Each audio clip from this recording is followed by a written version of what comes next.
हमारे बद्दी विधानसभा क्षेत्र का जो बात राम कुमार जी ने की, मेरे ध्यान में ये बात लेकर आए थे और उन्होंने काफ़ी इनका क्षेत्र जो पहाड़ का क्षेत्र है वो काफ़ी धंसा है।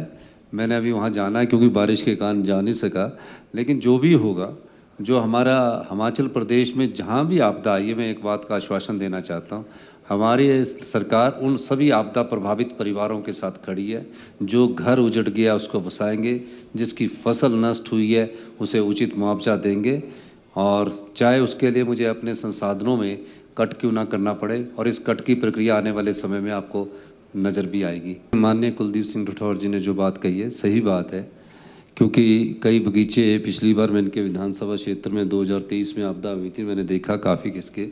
हम बागवानों का भी पूरा ख्याल रखेंगे कि बागवानों को जो सेब की फसल का नुकसान हुआ है उन्हें किस प्रकार मुआवजा दिया जाए, किस हिसाब से मुआवजा देना, वो सब ख्याल हम आने वाले समय में रखें। जो भी बरसात के समय जिनको भी नुकसान हुआ है और भारी बारिश के कारण किसी का घर गया है, किसी का, उस सब चीज़ों का अध्ययन करने के बाद इनको आपदा क्षेत्र में घोषित करने के लिए एक नीतिगत निर्णय लिया जाएगा, क्योंकि कहीं ऐसा ना हो कि कई टूटे हुए मकानों का ही क्लेम ना कोई ले जाए।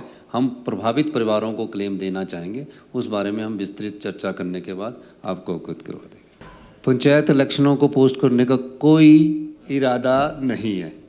निश्चित तौर पर जब कोई पावर प्रोजेक्ट वाला प्रॉफिट कमा रहा है तो उसे डीपीआर का खर्चा देने में पैसे की कोई कमी नहीं रहनी चाहिए, क्योंकि बिजली बोर्ड ने भी तो पैसा खर्च करके डीपीआर बनाई है, लेकिन उसको सरकार की उदासीनता जो पिछली थी उसने उन्हें उसको टालते रहे और कुछ जगह हाई कोर्ट में की चले गए। हाई कोर्ट में भी बड़ी विचित्र बात है, हाई कोर्ट में भी जो हम हर जगह केस हार जाते हैं, उस दृष्टिकोण से हमने बड़ा महत्वपूर्ण फैसला लिया कि हिमाचल प्रदेश में टॉप के वकील और सुप्रीम कोर्ट में टॉप के वकील नियुक्त किए जाएंगे, जिसका परिणाम ये रहा जीएसडब्ल्यू से हम 18% फ्री पावर रॉयल्टी के रूप में लेने लगे और 250 करोड़ रुपये का एक साल में हमें प्रॉफिट होना की संभावना है। दूसरा, बहुत अच्छी बात की कि बैरासूल शानन 2 प्रोजेक्टों की इन्होंने बात की है। बैरासूल में हमारा मत सही है, जिस प्रदेश की संपदा का 40 साल से दोहन कर लिया गया है, उस 40 साल के बाद वो बैरासूल प्रोजेक्ट हिमाचल प्रदेश में वापस आना चाहिए। हमारे ऊर्जा विभाग ने उनको नोटिस दिया, वो उस नोटिस के खिलाफ हाई कोर्ट में गए। हाई कोर्ट में अभी स्टे है, लेकिन हम उसके लिए भी जल्दी ही आगे अपील दायर करेंगे। दूसरा, जो शानन प्रोजेक्ट है, ये जो ये सितंबर महीना है, ये हिमाचल प्रदेश के लिए भी बहुत महत्वपूर्ण महीना है। इस सितंबर महीने में हमारा शानन प्रोजेक्ट का बारे में भी सुप्रीम कोर्ट में केस लगा है और हमने नामी वकील कपिल सिब्बल जी को और जो उनके बिजली के संबंधित उनको खड़ा किया है, और दूसरा प्रोजेक्ट इन्होंने लाडा से संबंधित कहा है। तो लाडा से संबंधित मुझे अभी आपने जानकारी दी है, मैं इस बारे में विभाग के अधिकारियों से चर्चा करने के बाद आगे की कार्रवाई करेंगे।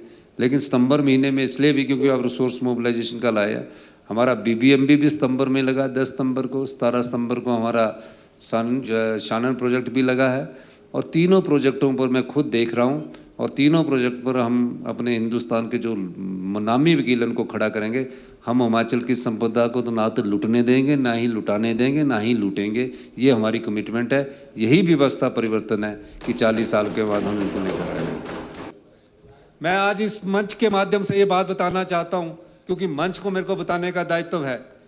मैंने कहा कि हम किसाऊ पर डैम बनाना चाहते हैं, अधिकारियों ने कहा कि हम किसाऊ पर बांध बनाना चाहते हैं। मैं बताना चाहता हूं इनको, आपने समझौता किया, एमओयू किया कि हम जो बिजली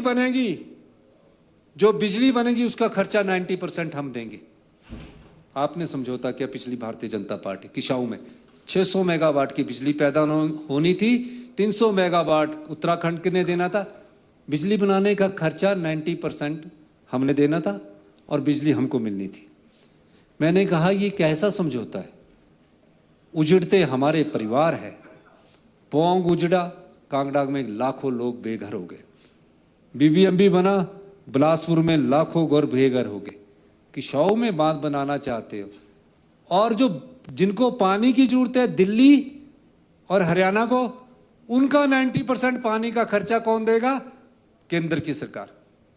अधिकारियों ने कहा कि हम SCA के लोन लेते। मैंने उसी मीटिंग में हमारे अधिकारियों के स्तर पर जो बात हुई, मैंने वहीं टोक दिया कि हम किसाऊ बांध नहीं बनना देंगे। अगर आपने किसाऊ बांध बनाना है तो 90 क्या 100% आप तो ये 100% आप सारा खर्चा दोगे तब हम परमिशन देंगे।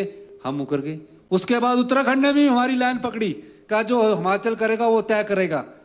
और मैं आपको बताऊं, पिछले दिनों जब मुझे फोन आया हरियाणा के चीफ मिनिस्टर साहब का, उनके चीफ सेक्रेटरी से, मैंने बोला चीफ सेक्रेटरी साहब आप बात करिए।